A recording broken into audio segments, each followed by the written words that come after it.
Assalamualaikum warahmatullahi This wabarakatuh. meeting is being recorded. Nahmaduhu wa nasta'inuhu wa nastahdihi wa nastaghfiruh wa na'udzu billahi min syururi anfusina wa min sayyiati a'malina may yahdihillahu fala mudilla lahu wa may yudlil fala hadiyalah. Asyhadu an la ilaha illallah wahdahu la syarikalah wa asyhadu anna Muhammadan abduhu wa rasuluhu amma ba'd. Alhamdulillah, pada malam ini kita akan menyambung kembali kelas pengajaran ataupun kelas sirah para nabi dan juga para rasul. Pada minggu yang sudah kita telah habis dalam sejarah Nabi Dawud alaihi salam, dan insya-Allah pada malam ini kita akan sambung tentang sejarah anak kepada Nabi Dawud alaihi salam, iaitu Nabi Sulaiman. Dalam surah An-Naml, Allah Azza wa Jalla ada berfirman, a'udzubillahi minasyaitonir rajim, bismillahirrahmanirrahim, wa waritha Sulaimanu Dawud wa qala ya ayyuhan nas ullimna mantiqat tayr wa utina min kulli syai' inna hadza lahuwal fadlul mubin.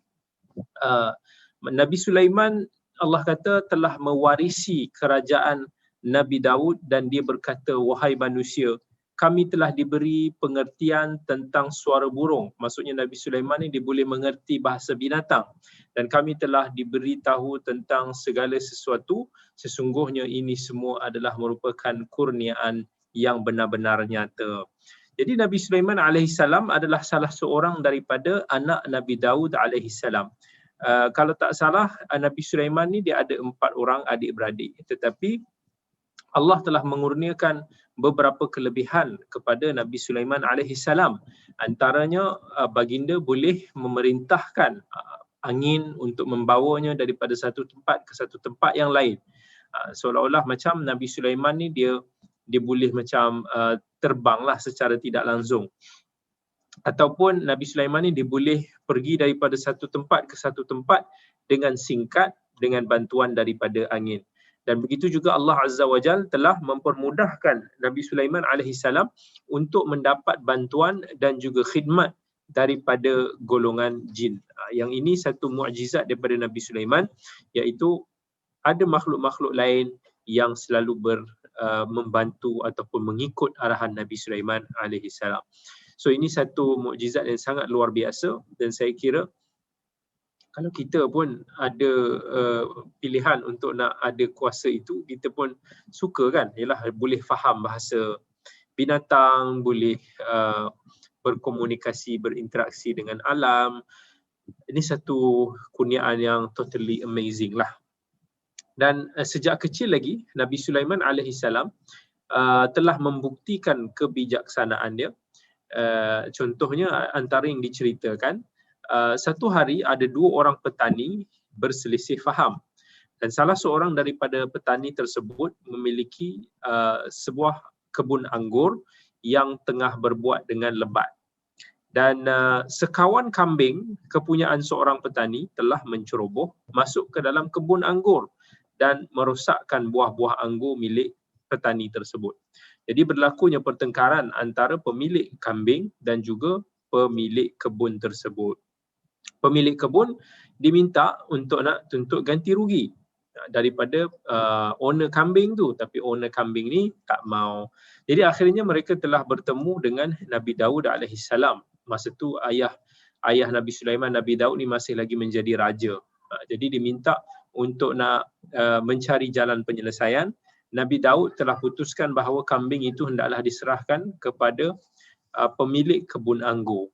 Nabi Sulaiman yang masa tu ada dekat situ, dia merasakan keputusan tersebut kurang tepat. Jadi dia suggest kepada ayah dia untuk nak memberikan hukuman yang lain.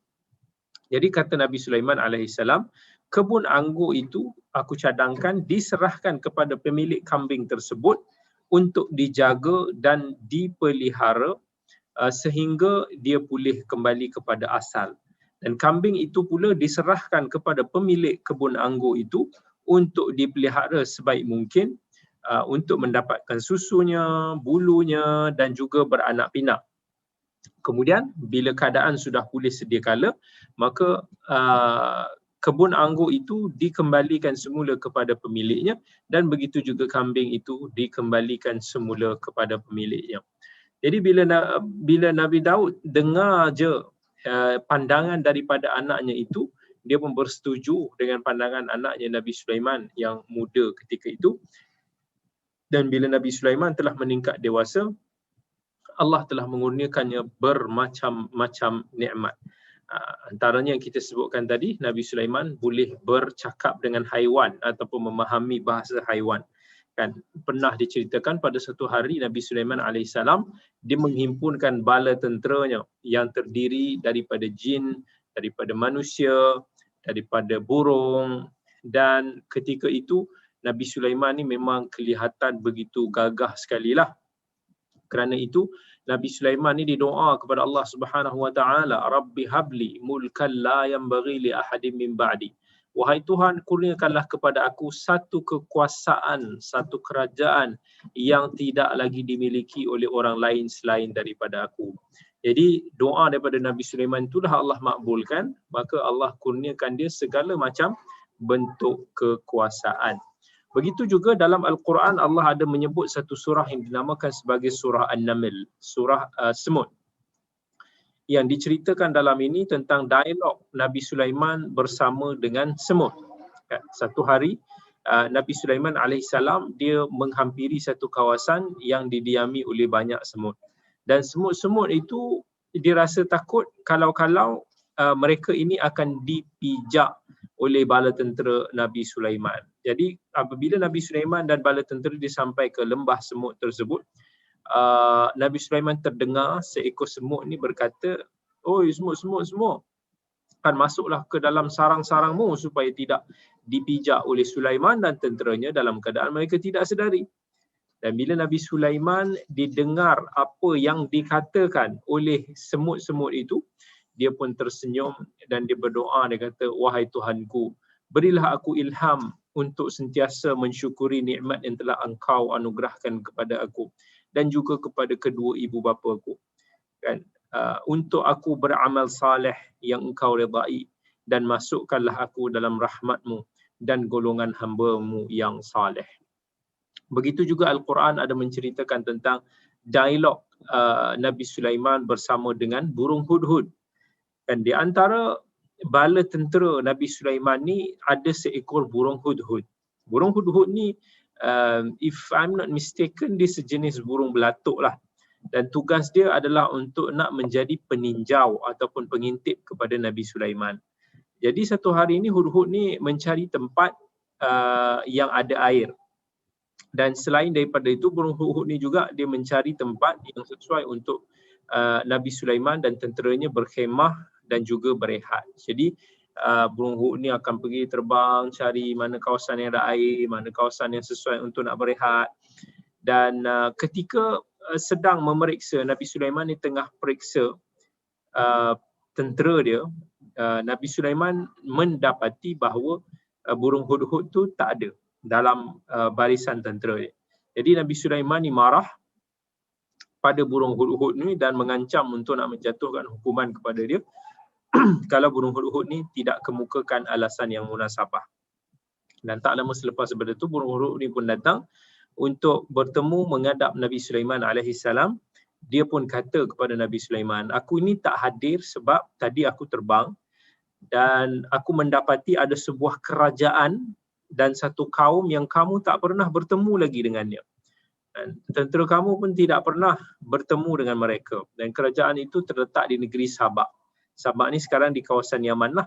Dan burung tu kata negeri ini diperintah oleh seorang permaisuri. Dan kerajaan mereka sungguh besar dan mempunyai jejahan yang sangat-sangat luas dan juga indah. Tetapi walaupun mereka ini memiliki kepandaian dan kemahiran, tetapi sebenarnya mereka ini adalah golongan yang jahil. Sebab mereka ini tidak menyembah Allah dan mereka ini masih lagi menyembah matahari." Jadi bila Nabi Sulaiman dengar je berita itu, dia berasa susah hati. Jadi Nabi Sulaiman pun bertindak menulis sepucuk surat kepada Queen of Sabak, permaisuri Sabak yang ketika itu masih lagi musyrikah. Maka seperti biasa tugas para nabi dan juga para rasul yang mengajak mereka untuk kembali kepada agama Allah. Dan Dan itulah dakwah dan seruan jami' al-anbiya, semua para anbiya dan juga para rasul. Dan Nabi Sulaiman dia nak Ratu Sabak ni juga supaya tunduk kepada perintahnya selaku seorang rasul. Kalau mereka inkar, maka Nabi Sulaiman akan mengarahkan bala tenteranya yang kuat untuk masuk ataupun menyerang Sabak. Nabi Sulaiman ditulis surat dengan bahasa yang lembut tetapi tegas, dan bila dah siap je surat tersebut, Nabi Sulaiman pun hantar ataupun utus surat tersebut bersama dengan burung hudhud untuk disampaikan kepada Ratu Sabak yang bernama Balqis. Ratu Balqis seorang yang very brilliant, dan kisahnya juga ada diceritakan di dalam Al-Quran. Jadi bila Balqis ni dapat je surat daripada Sulaiman, dia pun minta nasihat kepada para menteri dia dan para pembesar dia untuk nak memberikan pandangan dan juga nasihat tentang isi kandungan surat tersebut. Dan the surat is very luar biasa, tidak seperti surat-surat yang lain. Dan surat itu adalah datang daripada seorang raja dan juga seorang rasul yang menyeru ke jalan Allah Subhanahu wa taala. Para menteri kerajaan Sabak dia tidak takut, sebab kerajaan mereka ni antara kerajaan yang hebat, kerajaan yang mewah ketika itu. Bagi mereka kerajaan Sabak ni kerajaan yang kuat kerana mereka mempunyai bala tentera yang ramai. Jadi mereka berasa sombong dan angkuh kerana mereka juga ada pengalaman dalam peperangan seperti sebelum ini. Jadi diorang pun cadangkan kepada Ratu Balqis supaya kumpulkan segala kekuatan dan perangi, lawanlah balik kerajaan Nabi Sulaiman habis-habisan. Tapi Ratu Balqis tidak bersetuju dengan pandangan tersebut. Ratu Balqis kata, kalau kita tidak berhati-hati, mungkin negara dan rakyat kita akan tertawan dan juga mungkin negara kita akan hancur binasa. Jadi better rasa, Ratu Balqis kata, better rasa eloklah kalau kita kirimkan kepada Sulaiman beberapa hadiah yang istimewa untuk nak uji dia. Kalau Sulaiman menerima hadiah tersebut, bererti dia adalah seorang raja, normal raja, jadi kita boleh fight dengan dia. Tetapi kalau Sulaiman tidak mahu menerima hadiah tersebut, maka benarlah dia adalah seorang rasul, jadi kita ikut dia. Itu pandangan Ratu Balqis kepada para menteri dan kerajaannya. Jadi Ratu Balqis pun dikumpulkan hadiah-hadiah yang banyak, hadiah-hadiah istimewa yang sangat-sangat bernilai. Dan hadiah-hadiah tu biasalah antara raja dan raja ni, bila dibagi hadiah ni mesti raja-raja yang level raja ni lah yang kalau zaman sekarang ni nilainya juta-juta lah. Tapi bila hadiah tu sampai kepada Nabi Sulaiman tak mau untuk nak menerima hadiah tersebut. Dia kata, adakah kamu hendak menawarkan hadiah kepada aku untuk membiarkan kamu ini menyekutukan Allah Subhanahu wa taala? Dan sesungguhnya kerajaan, kekayaan dan kekuatan bala tentera yang Allah kurniakan kepada aku ni jauh lebih baik daripada bala tentera yang kamu ada. Ini adalah satu urusan yang penting, bukan main-main. So ini adalah urusan untuk nak menyeru kamu ke arah kebenaran, bukan untuk nak kamu tawar-menawar, berunding.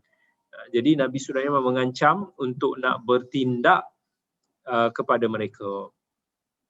Jadi rombongan yang datang tu pun dia balik-balik ke Sabak, dibawa balik semua hadiah-hadiah yang Ratu Balqis kirimkan. Jadi diceritakan kepada pemaisuri apa yang dikatakan oleh Nabi Sulaiman, dan bila Ratu Balqis dengar je cerita tu, dia pun akur dan patuh dengan kehendak Nabi Sulaiman. Jadi pemaisuri pun siapkan dia punya delegasi untuk menuju ke arah ataupun menghadap Nabi Sulaiman. Jadi apabila Nabi Sulaiman ni dia tahu je tentang kedatangan Ratu Balqis, jadi dia pun rasa happy, bersyukur, sebab itu menandakan bahawa Ratu Balqis bersedia untuk menerima seruan risalahnya. Jadi Nabi Sulaiman pun disuruh pembantu dia, untuk pembantunya daripada kalangan jin, untuk membawa singgasana Ratu Balqis ke istananya sebelum mereka tiba. Dan dalam masa yang sangat singkat, singgasana Ratu Balqis yang tersenggap indah di wilayah Sabak itu pun berpindah tempat diangkat dengan cepat sampai berada di hadapan Nabi Sulaiman. Dan Nabi Sulaiman pun arahkan kepada pembantunya itu untuk nak mengubah beberapa ciri-ciri singgasana tersebut supaya dia dapat uji Ratu Balqis sejauh mana dia mengenali singgasana dia. Kemudian Nabi Sulaiman pun suruh pengikut-pengikutnya daripada kalangan manusia dan juga jin untuk nak membina sebuah istana untuk Ratu Balqis. So mereka pun bertungkus lumus membina sebuah istana besar yang dikatakan diperbuat daripada kaca, dan mereka juga membuatkan air mengalir di bawah lantai istana tersebut. So maksudnya dia buat macam lantai itu transparent, dan transparent seolah-olah macam air lah, seolah-olah macam air.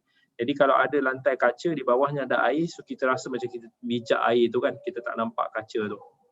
Jadi bila Ratu Balqis sampai sahaja di hadapan istana, dia pun rasa sangat kagum dengan keindahan istana yang telah dibina oleh Nabi Sulaiman dengan bantuan daripada manusia dan juga jin. Jadi dia pun berjalan masuk ke dalam istana tersebut. Kemudian Ratu Balqis pun dia singsing kain dia sebab dia ingat ada air kat situ. Rupa-rupanya itu hanyalah kaca. Jadi bila dia tahu dia tersilap, dia tahu rupanya Nabi Sulaiman ni memiliki kelebihan, kekuasaan, teknologi yang jauh lebih canggih daripada apa yang dimilikinya. Jadi Nabi Sulaiman pun bagi tahu istana kita ni, istana ini dibuat daripada kaca. Jadi akhirnya Ratu Balqis sedar rupa-rupanya selama ni dia hanya angkuh, dia rasa diri dia dah cukup kuat, dia rasa dah memiliki segala-galanya. Rupa-rupanya ada yang lebih much stronger than her, dan dia sedar kesilapan dia dalam menyembah matahari. Jadi dia pun berdoa, wahai Tuhanku, sesungguhnya aku telah menganiaya diri aku sendiri dan aku telah tunduk menyerah kepadamu. Aku akan mentaati Nabimu Sulaiman. Ya Allah, engkau sahajalah Tuhan sekalian alam. So Ratu Balqis pun akhirnya insaf dan kembali semula kepada agama fitrah. Jadi Nabi Sulaiman pun terus memerintah kerajaannya dengan penuh adil dan juga saksama. Pada satu hari Nabi Sulaiman dia merasakan bahawa ajalnya hampir tiba. Jadi masa tu Nabi Sulaiman pun berjalan perlahan-lahan sambil memegang tongkat dia menuju ke mihrab masjid yang masa tu sedang dibina oleh golongan jin. Jadi baginda pun ingin melihat masjid itu siap. Jadi oleh yang demikian, baginda pun berdiri di mihrab tersebut sambil memerhati kerja-kerja yang mereka lakukan. Dan tak lama kemudian pun Nabi Sulaiman pun wafat dalam keadaan baginda masih lagi berdiri, dan jin-jin yang tengah bekerja ketika itu dia tak sedar Nabi Sulaiman telah wafat sebab mereka ingat Nabi Sulaiman sedang memerhati mereka, sehinggalah tongkat yang Nabi Sulaiman berpaut itu dimamah oleh anai-anai sehingga akhirnya jasad Nabi Sulaiman pun jatuh ke bumi.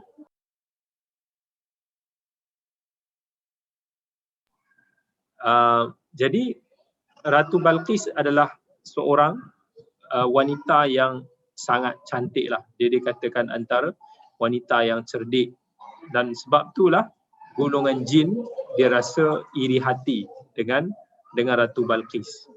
Jadi ni diceritakanlah dalam sumber-sumber, ada sebahagian dalam kitab tafsir ataupun sebagainya. So dia kata Ratu Balqis ni cuma dia ada dua aib. Satu, dia kata Ratu Balqis ni tidak tinggi, dan kemudian dikatakan betis dia tu tidak begitu menawan lah. Jadi Nabi Sulaiman pun diperintahkan supaya para jin untuk nak mengubah sedikit singgasana Ratu Balqis, dan beliau menyuruh untuk membangunkan sebuah mahligai yang dibuat daripada kaca. Bahagian bawah mahligai ini dibuat daripada sungai-sungai yang berisi dengan ikan-ikan. Dan atas air tersebut pula dibuat satu jambatan daripada kaca. Jadi kemudian bila Ratu Balqis dan rombongan dia sampai, Nabi Sulaiman pun tanya kepada Ratu Balqis, adakah ini singgasanamu? Maka Ratu Balqis pun menjawab, mungkin ya, tapi mungkin juga tidak, sebab dia rasa macam ya tapi macam lain sikit. Tapi rupa-rupanya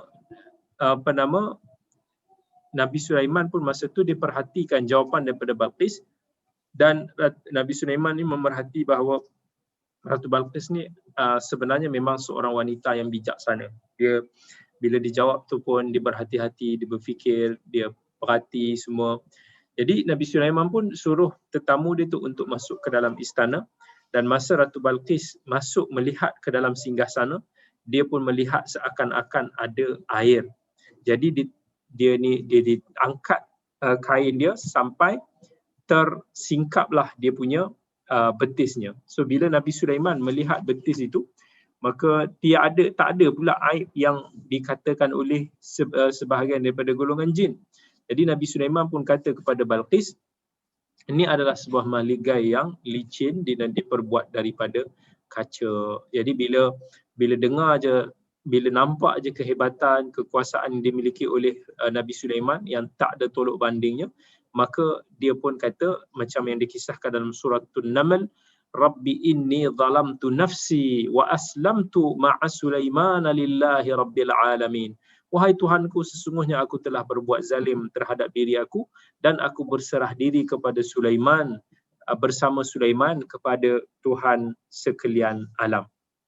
Kemudian ada sebahagian daripada sumber Israeliat menyebut bahawa Ratu Balqis pun berkahwin dengan Nabi Sulaiman.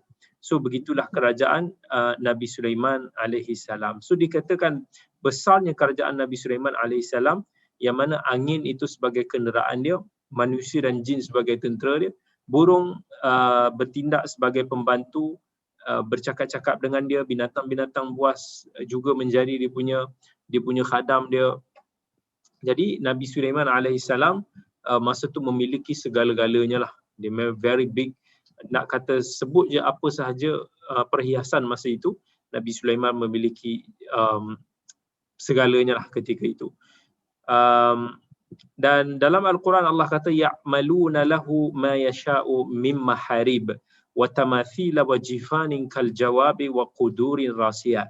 Para jin membuatkan untuk Nabi Sulaiman apa yang Nabi Sulaiman kehendaki, bangunan yang tinggi, patung-patung, piring-piring yang besarnya seperti kolam, dan periuk yang tetap berada di atas dia punya para ditulah.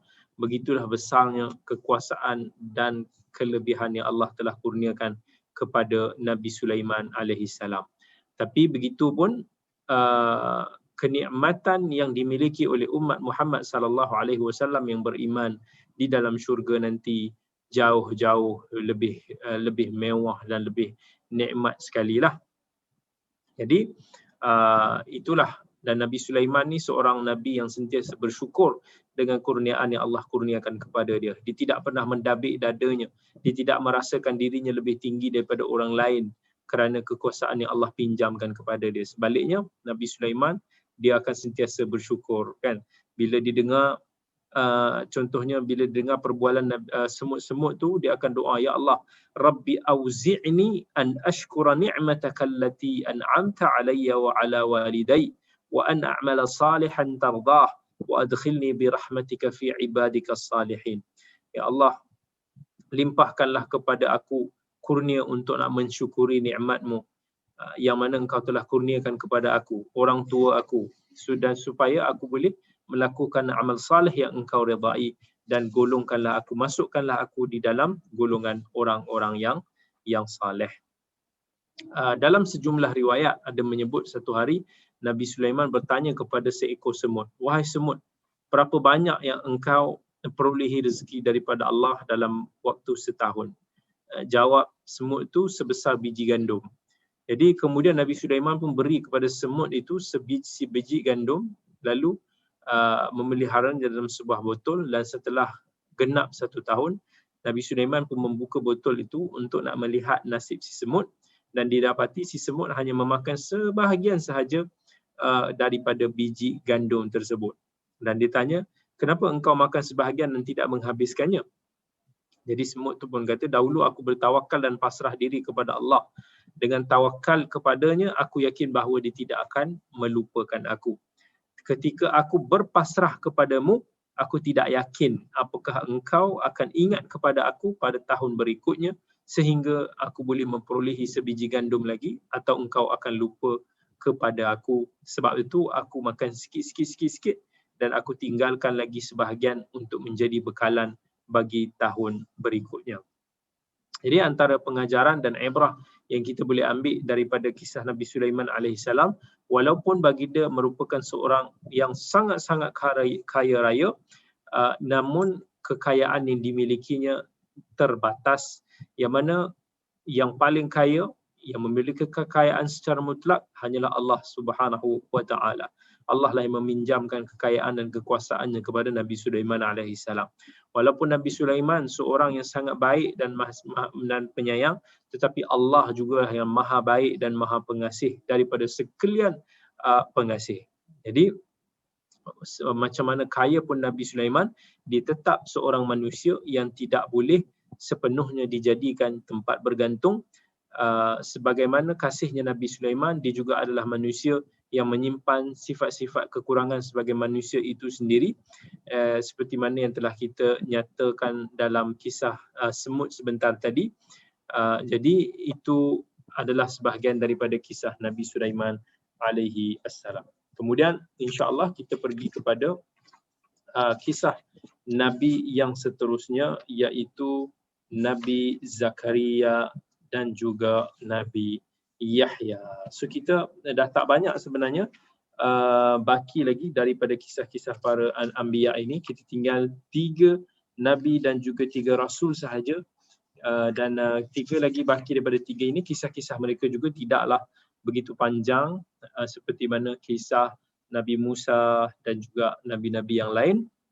Tapi insya-Allah cukuplah untuk nak kita mengenali sedikit sebanyak tentang kepribadian para anbiya ini. Nabi Zakaria, Nabi Yahya, Nabi Isa.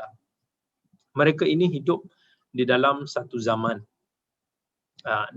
Yang mana dalam surat Maryam ketika Allah menceritakan Nabi Zakaria dan Nabi Yahya. A'udzubillahi minasyaitanir rajim. Bismillahirrahmanirrahim. إذ نادى ربه نداء خفيا قال رب إني وهن العظم مني واشتعل الرأس شيبا ولم أكن بدعائك رب شقيا وإني خفت الموالي من ورائي وكانت امرأتي عاقرا فهب لي من لدنك وليا. Iaitu ketika Nabi Zakaria berdoa menyeru kepada Tuhannya sebagaimana yang Allah ceritakan dalam surah Maryam. Ya Allah, janganlah engkau biarkan aku seorang diri. Engkau sebaik-baik zat yang memenuhi segala permintaan. Wahai Tuhanku, telah lemah tulang belulangku dan telah penuh uban di kepalaku, dan aku bukanlah seorang yang enggan berdoa kepadamu. Sesungguhnya aku khawatir akan keadaan keluarga yang aku tinggalkan. Maksudnya dia khawatir aku masih lagi tidak memiliki anak. Isteriku adalah seorang yang mandul. Berikanlah kepada aku kurniamu. Maksudnya Nabi Zakaria berdoa kepada Allah supaya kurniakan kepada dia seorang pengganti, iaitu seorang anak. Nabi Zakaria ni dia berasal daripada keturunan Nabi Sulaiman alaihissalam, dan dia mengikut syariat yang dibawa oleh Nabi Musa. Dan Nabi Zakaria menjadi rujukan bagi orang-orang yang ingin mengetahui ajaran-ajaran yang terkandung di dalam kitab Taurat. Dan baginda tinggal di satu tempat di Baitul Maqdis. Isteri Nabi Zakaria bernama Isha. Dia ada seorang adik perempuan yang bernama Hannah, dan suaminya bernama Imran. Masa tu Hannah ni dia tengah mengandung. Jadi satu hari Hannah ni pun berdoa, wahai Tuhanku, sesungguhnya aku telah bernazar kepadamu anak yang ada dalam kandungan aku ini untuk berkhidmat kepadamu semata-mata. Maka terimalah nazarku. Sekiranya engkau memberikan kepada aku anak ini aku akan biarkan dia untuk nak beribadah fully kepadamu. Hannah ni sangat teringin mempunyai anak lelaki.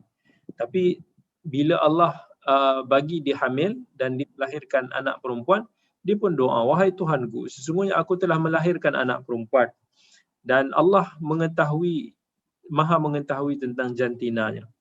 Walaupun aku nakkan anak lelaki, tetapi Allah kurniakan kepada aku anak perempuan. maka aku namakannya sebagai Maryam. Jadi aku memohon perlindunganmu untuk zuriatku ini dan juga keturunannya daripada syaitanir rajim. Walaupun dia merasa agak sedih mula-mula kerana melahirkan anak perempuan, tetapi Allah lebih mengetahui segala-galanya.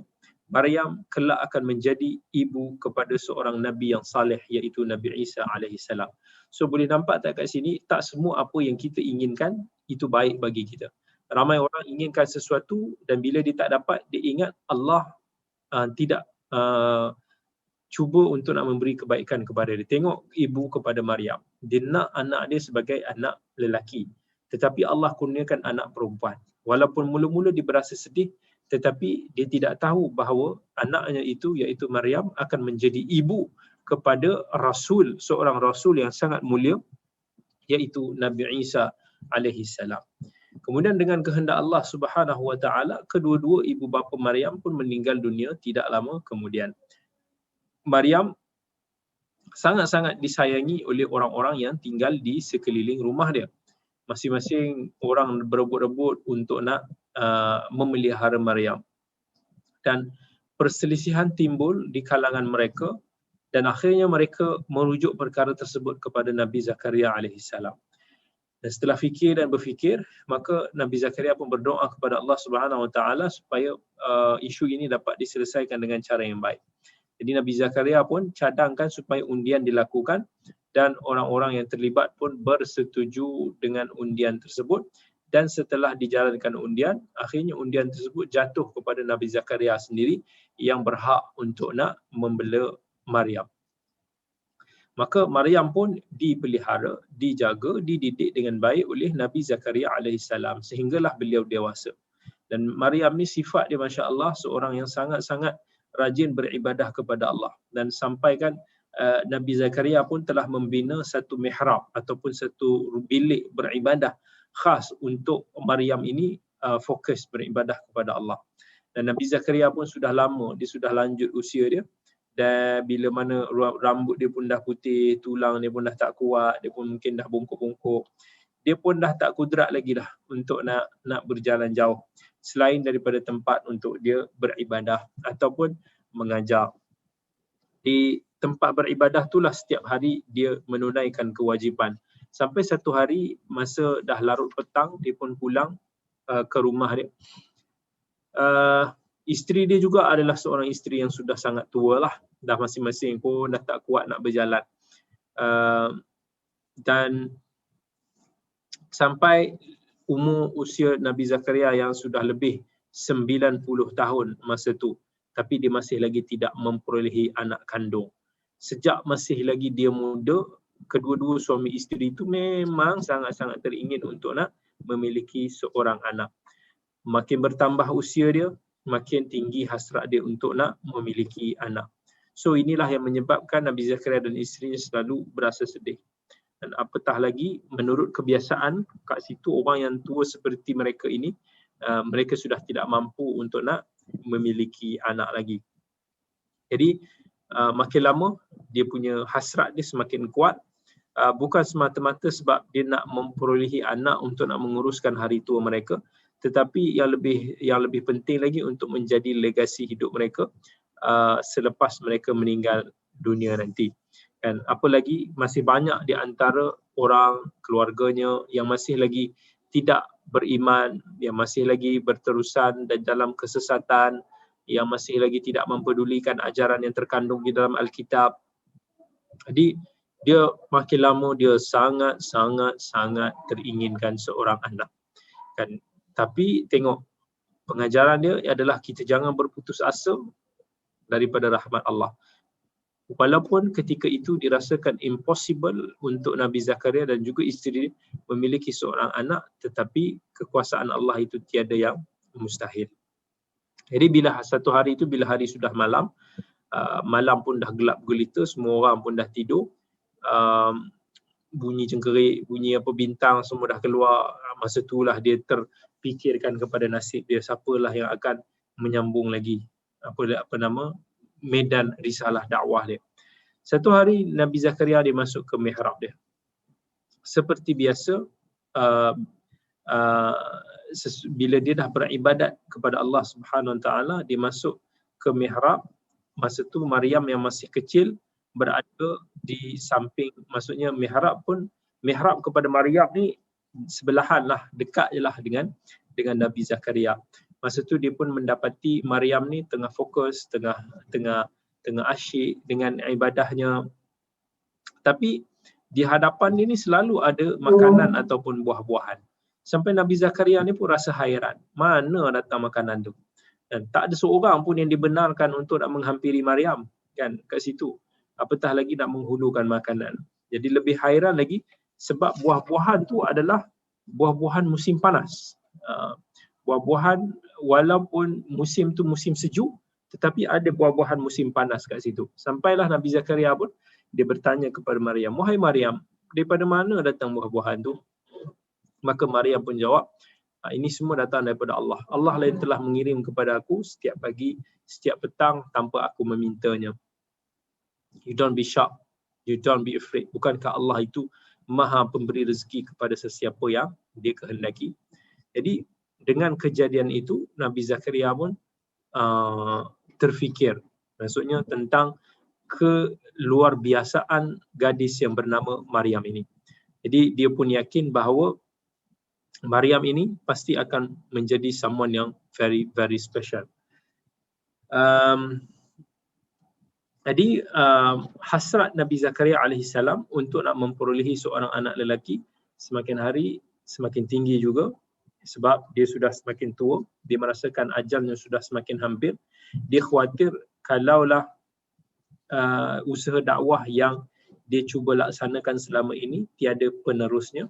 Jadi dia pun menadahkan kedua belah tangannya berdoa kepada Allah Subhanahu Wa Taala, dan sebagaimana ayat yang telah kita bacakan tadi, "Wahai Tuhan, janganlah Engkau biarkan aku seorang diri, dan Engkaulah yang memberikan keturunan. Tulang-tulang aku dah lemah, rambut aku sudah dipenuhi dengan uban, aku ini sudah tua, aku bukanlah seorang yang berputus asa daripada berdoa. Aku khawatir untuk nak meninggalkan keluarga aku, sedangkan isteri aku ini mandul, maka kurniakanlah kepada aku seorang anak yang akan menggantikan aku." Jadi doa daripada Nabi Zakaria tersebut telah dijawab oleh para malaikat yang ketika itu berada dalam mihrabnya. "Wahai Zakaria, Tuhan akan memberimu seorang anak yang bernama Yahya, dan belum pernah ada manusia yang bernama Yahya sebelum ini." Jadi bila mana jawapan malaikat itu didengari oleh Nabi Zakaria, hatinya berasa sangat-sangat gembira dengan diiringi kehairanan. Dia lebih hairan daripada digembira. Kan macam mana dia kata dia nak memperolehi anak sedangkan dia sudah terlalu tua, dan isterinya juga sudah menjadi sangat-sangat tua. How can? Macam mana, ingat tak kisah Nabi Ibrahim dulu masa diberitakan dia dan Sarah akan memperolehi anak bernama Yaqub. Masa tu dia rasa is a very impossible. Tapi malaikat pun menjawab kepada Nabi Sulaiman. Macam mana malaikat dulu jawab kepada Nabi Ibrahim? "Bukankah Allah yang telah menjadikan kamu? Sedangkan sebelumnya kamu tak ada, dan Allah jugalah yang akan mampu untuk nak memberikan engkau seorang anak." Jadi jawapan tersebut sudah clear kepada Nabi Zakaria. So dia pun minta kepada Allah untuk memberikan tanda-tanda di atas janji tersebut. Lalu Allah pun menyebut, menjawabnya dalam surah Maryam. Allah kata, "Ayatuka alla tukalliman nasa thalatha layalin sawiya." Sebagai tanda engkau tidak dapat berkata-kata kepada manusia selama 3 hari lamanya. Dalam masa 3 hari ni you tak akan dapat bercakap-cakap dengan manusia. Kan? Engkau hanya boleh bercakap dengan bahasa isyarat saja. Itu petanda bahawa apa yang aku janjikan itu benar. Bukan kata Nabi Zakaria tidak percaya, tetapi disebabkan he's very excited, kan, seorang yang sangat-sangat excited, menanti betul ke, dah lama scam, lama menunggu, jadi dia tertanya-tanya, dia kalau boleh betul ke macam itulah. Jadi akhirnya kegelisahan dia pun hilang dan Nabi Zakaria pun menjadi tenang menunggu bila isterinya akan melahirkan seorang anak. Jadi tak lama kemudian kuasaan daripada Allah, isterinya yang dah tua ni pun mengandung dan akhirnya melahirkan seorang anak yang sangat mulia yang bernama Yahya, yang Allah telah tentukan bahawa anak ini akan menjadi seorang yang luar biasa. Dan ini dibuktikan ketika Nabi Yahya alaihi salam meningkat remaja, dia dah cekap lah dengan perbahasan ilmu, dia hafal segala kitab suci Taurah, dia menguasailah pelbagai cabang-cabang syariat Nabi Musa ketika itu. Sampai kan dalam satu kisah dia menjadi judge, penghukum antara manusia dengan manusia. Dia jadi macam hakim lah. Dan dia seorang yang berani untuk nak menjalankan tanggungjawab dia sebagai hakim, dan dia tidak gentar untuk menjatuhkan hukuman. Dan tak ada seorang pun yang berani akan menentang ataupun memertikaikan keputusan yang telah dibuat oleh Nabi Yahya. Akhirnya disampaikan kepadanya berita yang mengatakan bahawa ada raja di Palestin yang bernama Raja Herodus jatuh cinta dengan anak saudara Nabi Yahya yang bernama Herodia. Dan Herodia ni memang gadis yang luar biasa, cantik dia, membuatkan sesiapa pun yang melihatnya mesti akan tertawan. Jadi dia dah jadi buah mulut kepada pemuda-pemuda di Palestin, sampaikan raja pun memang tertawan dan membuat keputusan untuk nak meminang si gadis tersebut. Tapi keluarga kepada gadis tersebut tak salah dia bagi tahu bahawa rupa-rupanya gadis tersebut sudah ada, sudah ada yang punya.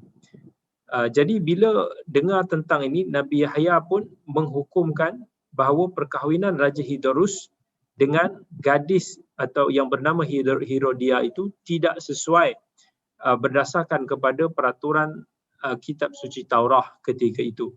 Jadi Nabi Yahya pun dengan bertegas mengatakan bahawa perkahwinan ini tidak didesturi dan aku menentang dengan sekeras-kerasnya. Kenapa Nabi Yahya tidak mengizinkan dan tidak membenarkan perkahwinan tersebut? Sebab gadis yang bernama Herodia itu, ataupun sometimes disebut sebagai Hardubah, adalah rupa-rupanya anak kepada Herodus itu sendiri. Itu menurut sebahagian pandangan ahli tafsir. Dan menurut As-Suddi, gadis itu adalah anak tiri dia, iaitu anak kepada isterinya dahulu. Dan menurut Ibn Abbas, gadis itu adalah anak dan dia ada kaitan dengan keluarga rapat kepada Herodus, Raja Herodus itu. Jadi menurut hukum Taurat, bahawa anak sendiri ataupun anak tiri tidaklah halal untuk dinikahi, ataupun sama ada anak saudara atau anak tiri ataupun anak kandung tidak boleh untuk menikahinya. Jadi Nabi Yahya sebagai seorang nabi dan Rasul Allah ketika itu melaksanakan hukum Taurat, mesti tidak membenarkan pernikahan itu diteruskan. Sekalipun yang akan berkahwin itu adalah seorang maharaja yang sangat luar biasa pengaruh dia. Jadi Nabi Yahya menghadapi dua ujian sekaligus. Yang pertama, dia sedang berkonflik dengan seorang raja yang berkuasa dan juga dikenali sangat ganas. Kan? So dia menghadapi risiko nyawa. Yang kedua, dia menghadapi rayuan seorang gadis yang tak ada taranya ketika itu. So seolah-olah disuruh memilih antara hidup dan juga mati. Hidup dengan melanggar syariat Taurat ataupun mati dengan mentaati hukuman tersebut. Jadi Nabi Yahya pun mengumumkan keputusannya, iaitu dia tetap tidak membenarkan perkahwinan Raja Herodus dan juga Herodia ini berlangsung. Dan keputusan Nabi Yahya ini telah tersebar luas, tersiar ke seluruh pelosok kota, sampailah ke orang ramai, dan terkejutnya gadis yang bernama Herodia ini mendengar keputusan Nabi Yahya tersebut, sebab dia pun perempuan ini sendiri dia dah menginginkan untuk menjadi seorang permaisuri, kan, permaisuri yang berkuasa, pendamping kepada seorang raja yang berkuasa. Dia sendiri pun tidak puas hati dengan keputusan Nabi Yahya tersebut, kan. Walaupun dikatakan Nabi Yahya itu adalah bapa saudaranya sendiri, kan? Tapi dia tension lah. So akhirnya fikiran dia pun berfikir jahat dan dia cuba untuk nak menggunakan kecantikan dia untuk menjatuhkan ke maruah Nabi Yahya. Maka dia pun segera berhias dengan secantik-cantiknya. Dia pakai pakaian yang mahal, yang indah-indah. Dia masuk ke tempat Nabi Yahya sedang bekerja dengan senyuman manis, gerak-geri yang memikat, cuba untuk nak menggoda Nabi Yahya. Tetapi Nabi Yahya dan juga Nabi Zakaria alaihissalam, sebagaimana yang telah ditegaskan di dalam Al-Quran, adalah orang yang pertama membenarkan dan mempercayai akan kerasulan Nabi Isa alaihissalam yang akan menjadi pemimpin dan juga seorang rasul. Dan menurut Ibnu Mas'ud dan juga Ibnu Abbas serta beberapa sahabat yang lain, selain daripada rupa paras cantik yang dimiliki oleh Herodia ini,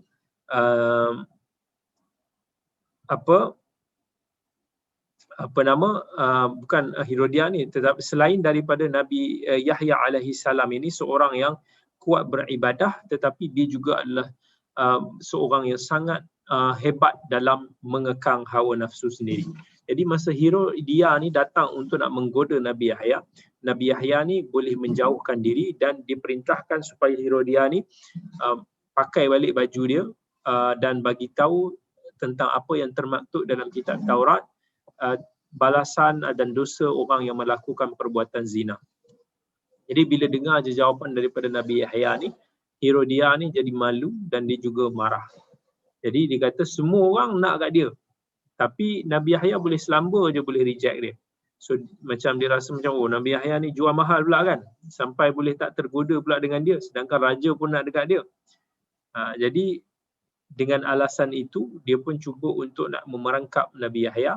So dia pun minta kepada Raja Herodus supaya membunuh Nabi Yahya supaya perkahwinannya mereka ini dapat dilangsungkan.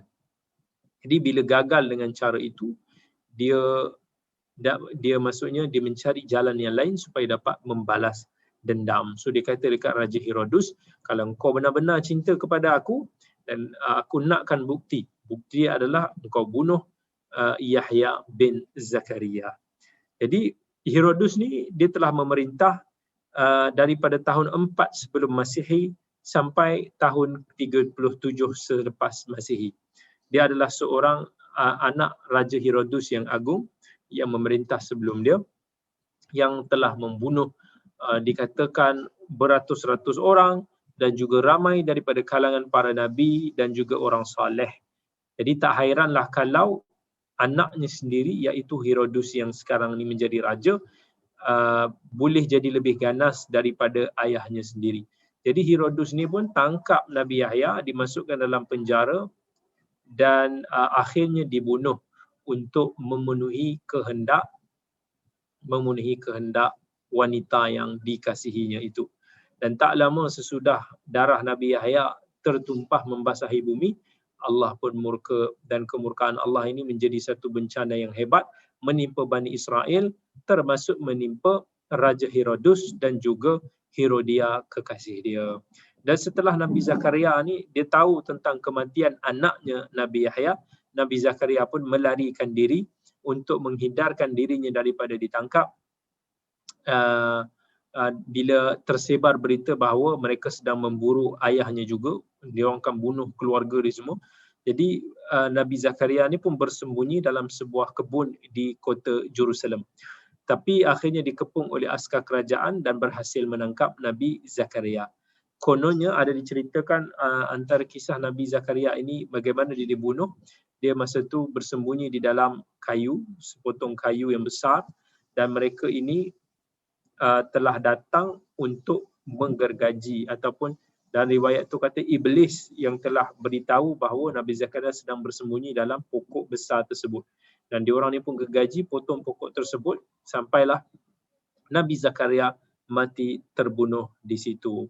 Jadi dengan kematian Nabi Zakaria dan juga Nabi Yahya, Allah telah menimpakan bencana demi bencana kepada Bani Israel yang merupakan serangan daripada musuh-musuh luar yang besar dan juga sangat ganas, sampai pernah satu ketika mereka ini diserang oleh musuh seramai 120,000 orang dan mereka ini terbunuh dan dihalau keluar dan sebagainya. Dan antara yang terkenal menggempur bumi Palestin ketika itu adalah Raja Nabukadnezar atau Bukhtanasar dalam bahasa Arabnya, iaitu Raja Nabukadnezar daripada Babylon yang telah menyerang bumi Al-Quds ketika itu sehingga menyebabkan ramai daripada what we call it, daripada Bani Israel yang terpaksa larikan diri daripada bumi Palestin. Jadi itu adalah antara kisah yang berkaitan dengan Nabi Yahya. Kemudian kisah Nabi yang terakhir untuk kita ceritakan pada malam ini iaitu kisah Nabi Isa alaihi salam. Secara ringkasnya Nabi Isa alaihi salam, Allah ada ceritakan beberapa ayat berkaitan dengan Nabi Isa alaihi salam. Dalam surah Ali Imran, Allah Azza wa Jalla ada menyebut inna mathala Isa 'inda Allahi kamathali Adam khalaqahu min turabin thumma qala lahu kun fayakun. Sesungguhnya Allah telah mengumpamakan penciptaan Isa itu di sisi Allah adalah seperti penciptaan Adam yang mana diciptakan daripada unsur tanah, lalu bila diucapkan kun, maka Adam itu pun menjelmalah. Dan Nabi Isa alaihi salam adalah anak kepada Maryam yang telah dibesarkan oleh Nabi Zakaria alaihi salam seperti yang telah kita ceritakan tadi. Dan Allah telah menurunkan kitab Injil sebagai syariat yang akan diikuti oleh orang-orang yang beriman ketika itu. Sebelum ini syariat Taurat. So masa zaman Nabi Isa berubahlah kepada syariat yang baru iaitu syariat Injil. Dan kelahiran Nabi Isa ni adalah salah satu daripada ketentuan Allah Subhanahu Wa Taala, ke miracle yang mana Nabi Isa dilahirkan tanpa memiliki seorang ayah. Ini satu kelebihan yang luar biasa. Satu hari malaikat Jibril telah datang bertemu dengan Maryam. Dia kata dekat Maryam, wahai Maryam, sesungguhnya Allah telah menggembirakan kamu dengan mengurniakan kamu seorang putera, seorang anak yang kamu akan kandung semata-mata dengan kalimah daripada Allah. Wahai Tuhanku, kata Maryam, kan bagaimana aku boleh mendapat anak sedangkan aku tidak pernah disentuh oleh seorang lelaki pun? Tetapi Allah kata demikianlah yang akan berlaku. Allah nak buktikan kepada manusia yang dia berkuasa untuk melakukan apa sahaja yang disukainya ataupun dikehendakinya, dan apa yang berlaku itu adalah untuk nak menguji keimanan manusia pada zaman tersebut sehinggalah kepada hari kiamat nanti. Allah telah mengajar Nabi Isa AS ilmu untuk nak menulis hukum agama dan juga kitab Injil itu sendiri. Dan seterusnya Nabi Isa AS pun dilantik oleh Allah Subhanahu Wa Taala sebagai seorang rasul kepada Bani Israel yang juga ketika itu dikenali sebagai kaum Yahudiyah, dan Nabi Isa telah melaksanakan dakwahnya sebagai seorang rasul dengan penuh kesabaran dan juga ketekunan. Dan orang Yahudi masa itu dia terpegun melihat apa yang berlaku di hadapan mata, iaitu bila mana Nabi Isa AS menunjukkan kepada mereka satu mukjizat. So dibentuk daripada tanah liat tu macam rupa seekor burung, kemudian ditiup dan burung tersebut pun menjadi seekor burung dengan tanah liat tersebut menjadi seekor burung dengan izin Allah Subhanahu Wa Taala. So Yahudi ni masih lagi tercengang dan dia tak mahu untuk nak menerima hakikat bahawa benda itu berlaku kerana kehendak Allah, tapi mereka mengatakan itu adalah seperti sihir. Dan ada ketika lain Nabi Isa AS, antara mukjizat yang ditunjukkan adalah dia menyembuhkan orang buta, orang yang berpenyakit sopak, dan juga mampu menghidupkan orang yang telah meninggal dunia dengan izin Allah. Jadi macam-macam mukjizat yang telah ditunjukkan oleh Nabi Isa AS, tapi kesemua peristiwa ini tidak meyakinkan orang-orang Yahudi tentang kekuasaan Allah. Ketika itu orang Yahudi sudah jauh menyimpang daripada syariat Taurat. Mereka ini sudah mengubah Taurat, mereka ini sudah tersesat, menyeleweng dan sebagainya. Tapi Nabi Isa tetap tidak berputus asa daripada berdakwah dan juga berdakwah, dan dia faham bahawa golongan kaya berkuasa ini susah untuk nak menerima kebenaran. Dan Nabi Isa pun menumpukan dia punya dakwah dia seperti Nabi kita Muhammad SAW. Pada awal-awalnya dakwah dia tertumpu kepada golongan lemah, golongan fakir, golongan miskin dan sebagainya. Mereka ini lebih mudah untuk nak beriman kepadanya. Jadi satu hari Nabi Isa pun memanggil para pengikut dia, dan Nabi Isa pun berkata ataupun cakap dekat diorang ni. Nabi kata, siapakah penolong-penolong aku yang sanggup untuk nak menegakkan agama Allah. Jadi Nabi Isa pun meletakkan tangan mereka pada tangan Nabi Isa AS, dan penolong-penolong dia, sahabat-sahabat dia pun kata, kamilah penolong-penolong agama Allah, kami beriman kepada Allah, dan saksikanlah wahai Nabi Allah bahawasanya kami orang-orang yang telah berserah sepenuhnya kepada Allah Subhanahu wa taala. Kami beriman kepada Allah, kami beriman kepada engkau sebagai seorang rasul, dan mereka inilah yang digelar sebagai golongan Hawariyun. Hawariyun. Kalau Nabi ada sahabat, Nabi Isa ada golongan Hawariyun yang sentiasa membantu dia. Walaupun tidak seramai para sahabat Nabi kita Muhammad SAW lah. Dan Nabi Isa ni pun mengembara untuk nak mengajak orang-orang Yahudi ni supaya menerima agama Allah.